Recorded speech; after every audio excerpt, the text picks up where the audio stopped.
Hey guys, it's Sebastian from AskSebby, and today we're going to look at a new term that American Express added and why it might be a big red flag and lead to people's accounts getting shut down. Before we dive into it, big favor as always is to give this a thumbs up. And one other thing too is it seems like YouTube is suppressing the credit card space, whether it's Ben, whether it's Brian, it's just not really pushing the videos out. If you want to make sure you get these videos, consider subscribing and turning on notifications. So the main point of the video is to warn you guys about a new term that American Express added and the potential implications.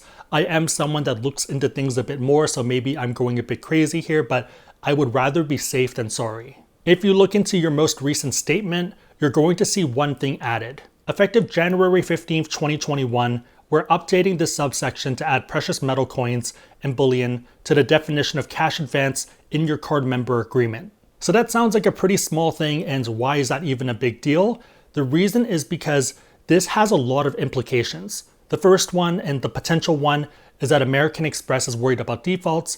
I don't really think that's the case. Second one is that the rewards abuse team, Rat, they're back at it. So on the default side, American Express might be worried that people will max out their credit cards to buy a bunch of gold and then to just not pay American Express back.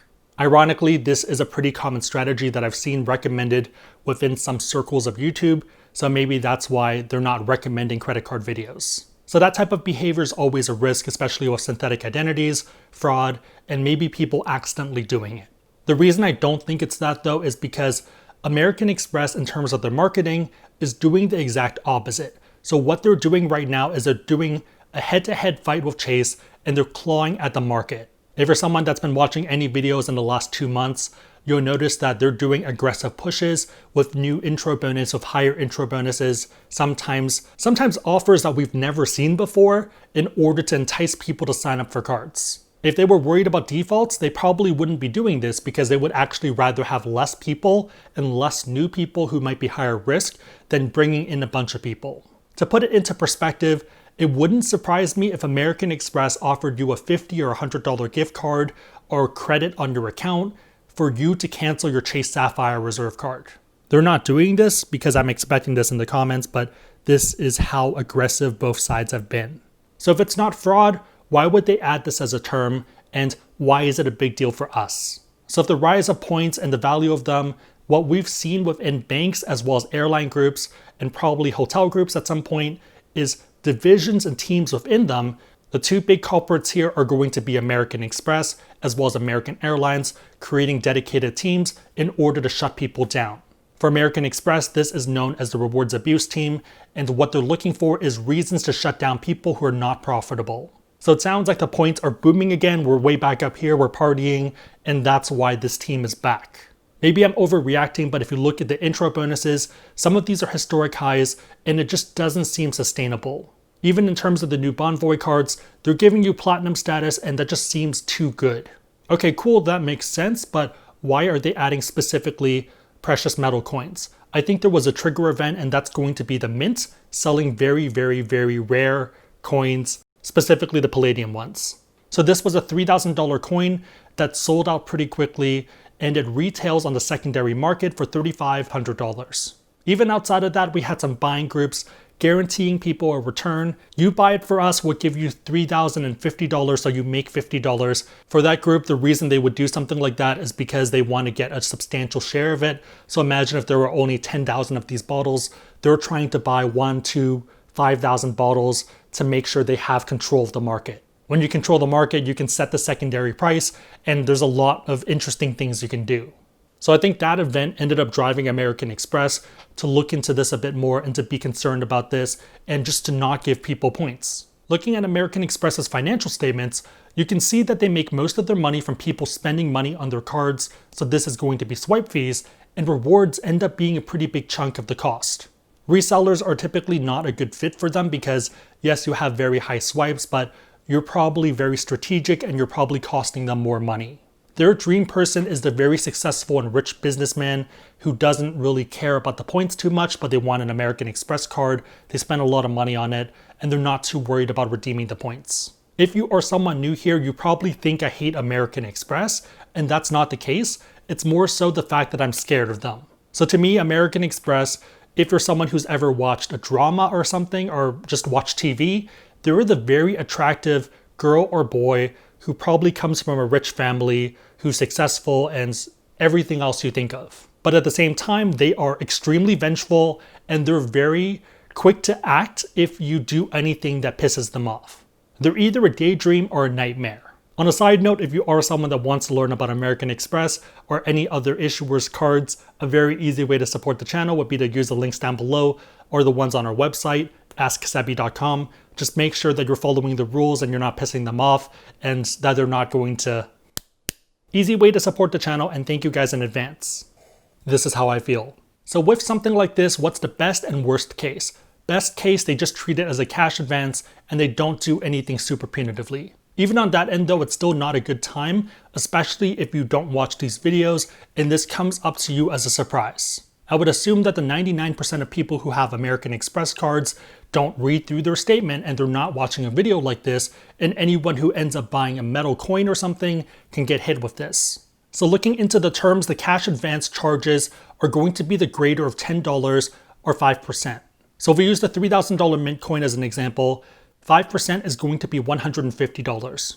In addition to this, with cash advances, you don't have a grace period. So if most other purchases, if you buy a bottle of alcohol, you have until your statement, and then after your statement, you have time to pay that off. Depending on when you make that purchase, that could easily be a grace period of 15 days up to maybe 45 days.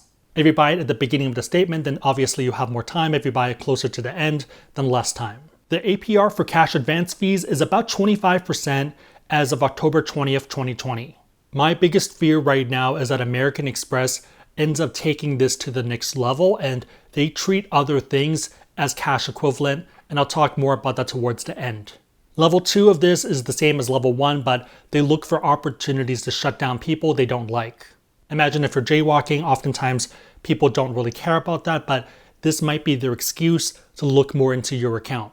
Level 3 is if they end up using stuff like this in order to claw back points. So if they see that you do a lot of these transactions, basically saying that none of them earn any points and that's it, you're kind of screwed. The people who would get screwed the most are the people doing minimum spend, so hitting intro bonuses using these coins. So I know some people are thinking, why would they do that? American Express wouldn't do anything like that to me. I've had a great relationship with them and I think they are a great company, but they are pretty by the books for a lot of their terms. Even if you look on blogs like The Points Guy, there's been people who have had a card for 11 months, downgraded it on that 11th month, and then had their intro bonus clawed back because American Express said that you downgraded it within the first 12 months, and that's not allowed. Is that going to happen to everyone?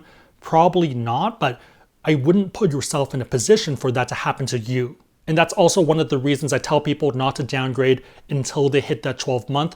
Let the annual fee hit, and oftentimes you have 30 days to either downgrade or cancel the card to get it refunded, having to deal with a refund that is automated versus potentially losing your intro bonus and getting on their poop list.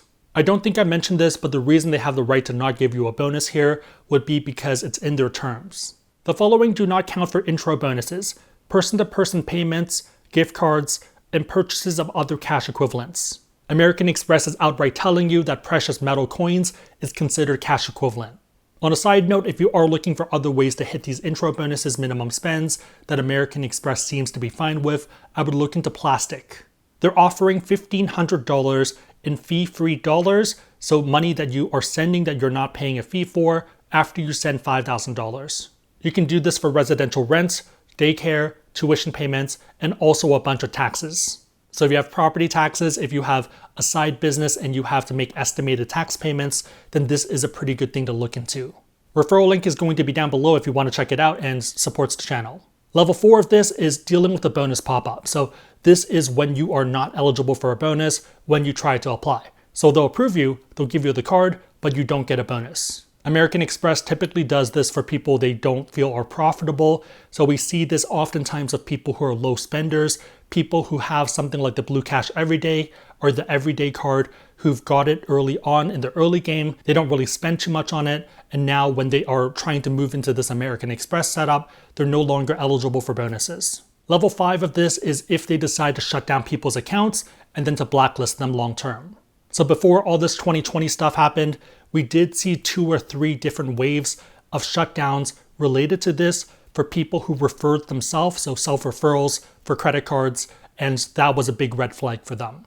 You can refer your player to classmates, coworkers, random people online, but if you are using your own links and getting the cake and eating it too, that's been a red flag. I wouldn't be surprised if they start doing this again because they've been pretty active. So my biggest fear for this is they end up expanding their definition of a cash equivalent. So what if they start including Pokemon cards or other collectibles or watches, because there's also a market for that. Pokemon cards are at a fever pitch right now and they're worth a ton of money. You could easily buy them and then resell them for profit or for the same exact dollar amount. I feel like with coins, there's at least more of a cost base compared to the cardboard on the Pokemon cards. But what about something like diamonds? What if you buy $20,000, $30,000, $40,000 in diamonds and then quickly resell it to a vendor that is buying it back for the same price? Probably won't happen for that one because of the markups there, but you see what I mean, that they could expand their definitions and then be very aggressive, getting rid of people they don't feel are profitable. Again, if you're looking for cards, links on our site, AskSebby.com, and then if you are looking for plastic, referral link is going to be down below. My question for you guys is, what are your thoughts on this? Is this something you're concerned about, or do you think it's not a big deal? Do you think they just added it for fun? Probably not for fun, but yeah, let me know in the community in the comments down below. If you liked it, give it a thumbs up. If you know anyone else who benefit, share this with them. Will probably help them out. But otherwise, hope you guys liked it. See you guys next time.